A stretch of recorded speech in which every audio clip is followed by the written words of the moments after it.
Soy David Cot, presentador de la Historia de España, y en este episodio corto te contaré por qué en Filipinas no se habla español, como en otras excolonias españolas, y cómo fue el proceso de deshispanización de Filipinas hasta su independencia. Suscríbete en YouTube y podcast a la Historia de España, presentada por David Cot.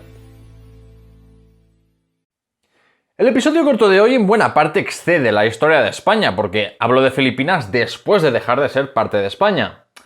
Pero esto va de hispanidad y además es el tema que salió elegido en las encuestas de Instagram y Twitter, así que ahí va. El español y la cultura hispana fueron introducidos en las Filipinas en el 1565, con el primer asentamiento español fundado en el archipiélago por el conquistador Miguel López de Legazpi. Filipinas fue probablemente el territorio del Imperio Español donde la hispanidad estaba más diluida, porque había muy pocos colonos españoles en el lejano oriente, y tanto es así que incluso los chinos asentados en las Filipinas españolas pues los superaban en número.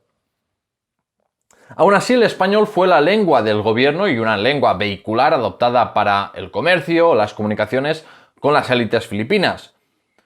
No fue hasta el siglo XIX, con el auge del liberalismo y los estados-nación, que se dio una gran importancia a crear un sistema de enseñanza pública en Filipinas y en la oficialización y expansión del español.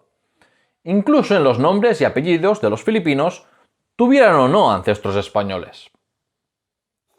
Gracias a las escuelas, el español pasó a ser la lengua más hablada de Filipinas a finales del siglo XIX, y el español también tuvo una gran influencia en las lenguas nativas o en los pidgins usados para comunicarse con los chinos y japoneses de Filipinas.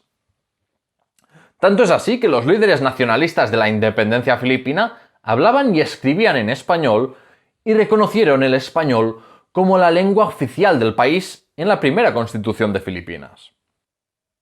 Claro, pero Estados Unidos aprovechó las revoluciones en Cuba y Filipinas para declarar la guerra a España, y como todos sabemos, España fue derrotada y se quedó Estados Unidos con las últimas colonias españolas, americanas y del Pacífico. Sin embargo, el inicio del dominio americano en Filipinas no supuso el fin del español y la cultura hispana en Filipinas.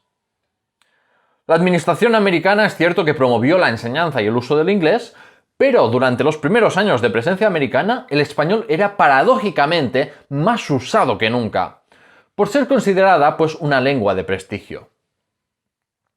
Esto cambió durante la década del 1920 y 1930, y el inglés y una lengua nativa como el tagalo superaron al español. Pese a la situación de declive gradual del español, lo hispano seguía manteniendo una posición privilegiada en ciertos ámbitos. Había 4.628 personas con pasaporte español en Filipinas en el 1939 y medio millón de mestizos españoles de un total de 16 millones de personas. Los españoles seguían teniendo un papel importante en la sociedad filipina, con instituciones como casinos, colegios y universidades católicas, con 487 religiosos españoles de un total de 2.672 en todo el país. Y hasta había una rama de Falange en Filipinas. La empresa más importante del país era española, la Compañía General de Tabacos de Filipinas, que se dedicaba a toda clase de negocios de exportación e importación.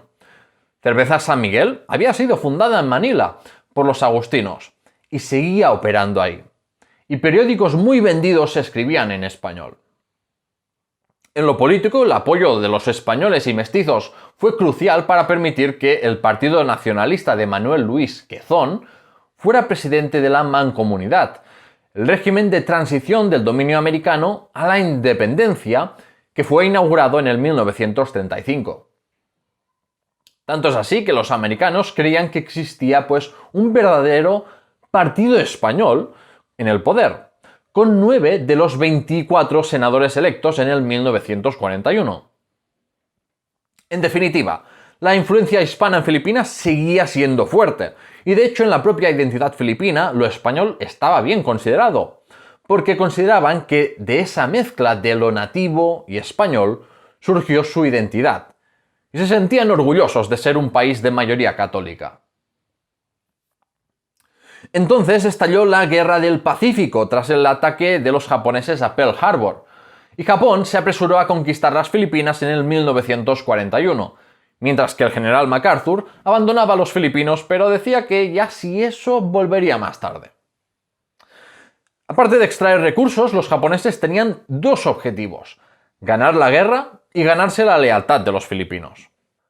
En cuanto a lo hispano, estos dos objetivos entraban en choque, porque por un lado, para ganar la guerra, la España franquista era un país cercano al eje, y además los japoneses podían apoyarse en la comunidad hispana en Filipinas contra lo americano. Pero por otro lado, los japoneses querían asianizar los países conquistados para presentarse como libertadores del dominio occidental. Y eso significaba ir no solo contra lo americano, sino contra lo español. Los filipinos, ante todo, tuvieron una reacción de esperar y ver cómo se desarrollaban los acontecimientos, y la élite, incluida la élite española e hispanizada, en general colaboró para evitar perder su posición social. En el plano económico, las empresas españolas o de filipinos hispanizados sufrieron las consecuencias de la Segunda Guerra Mundial, con propiedades confiscadas, fábricas inutilizadas y destruidas, o los ajustes forzados de producción para satisfacer las necesidades de guerra de los japoneses. En el plano cultural, los japoneses tomaron medidas contra lo hispano, por ejemplo, eliminando los juicios en español o promoviendo la filipinización del clero, porque recordemos, gran parte del clero en Filipinas era de origen español. Frente a estas medidas no hubo una oposición abierta, en parte por el miedo a las autoridades japonesas y en parte porque el declive del poder occidental en Asia se veía como algo positivo por gran parte de la población filipina. Aún así, las necesidades bélicas impidieron que se tomaran más medidas contra lo hispano y lo occidental para evitar más problemas cuando había muchos frentes abiertos. A todo esto, desde Madrid, al principio se vieron las medidas contra lo hispano con resignación, pero con la pérdida progresiva de influencia de los falangistas en el gobierno, las críticas españolas hacia Japón subieron de tono. Para evitar perder la colaboración española con el espionaje y otras actividades para la guerra, el gobierno japonés de Filipinas revocó la orden de prohibir el español en los juzgados y permitió un plan de repatriación de ahorros de españoles en Filipinas. A partir del 1943, los resultados de la guerra para Japón y el eje dejaron de ser halagüeños, y eso provocó que las fuerzas de ocupación japonesa se intentaran ganar el apoyo de la población bajo su dominio, concediendo, por ejemplo, la independencia en el caso de Filipinas, aunque de facto el verdadero gobierno era la embajada japonesa y las fuerzas de ocupación. Las élites filipinas y españolas solo trataron de evitar la represión japonesa y pararon su colaboración para evitar represalias futuras. El apoyo a las guerrillas antijaponesas en este tiempo incrementó y Franco se alejó del eje para asegurarse la supervivencia de su dictadura.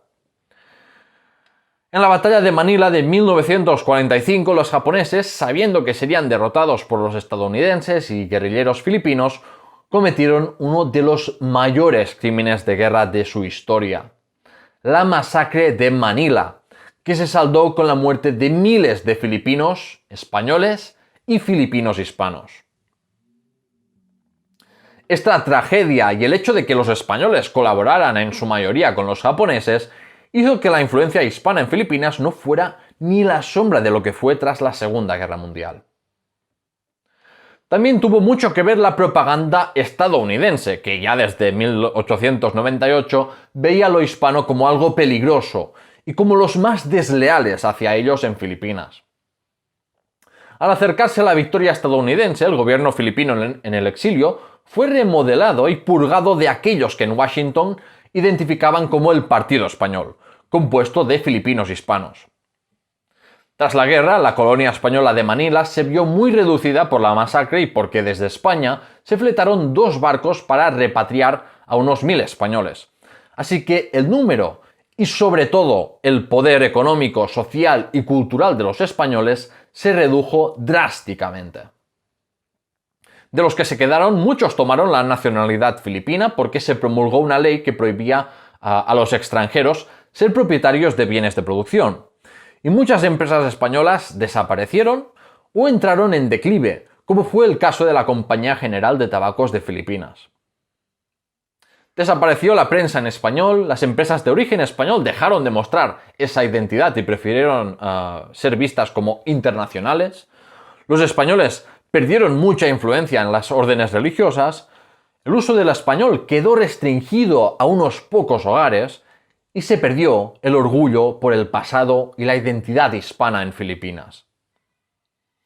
Los filipinos, antes de la guerra, tenían 3 identidades más o menos equilibradas: la nativa, la hispana y la estadounidense. Y tras la guerra y la independencia en el 1946, se quedaron solo con 2. Lo hispano quedó restringido a una comunidad española reducida y sin influencia, y con la pérdida de identidad hispana de los mestizos y la gradual desaparición de la lengua española en Filipinas, lo hispano no pudo ejercer más el papel de contrapeso a los Estados Unidos. Desde entonces, solo las identidades nativas serían la alternativa a lo americano. Y esta, amigos, es la historia de cómo se deshispanizó Filipinas. Esto es todo por hoy, aunque ya que hoy he hablado de Filipinas, te quiero recomendar el último episodio extra de la historia de España. El episodio extra 9, Relaciones entre Siam y la Filipinas española. Un episodio de un tema tan poco conocido como los contactos y presencia española en el sudeste asiático, concretamente en la actual Tailandia. Únete a mi comunidad de Patreon en patreon.com/lahistoriahispana para disfrutar de estos episodios exclusivos. Aunque primero suscríbete al canal de YouTube y podcast si no lo has hecho. Gracias por escucharme y hasta pronto.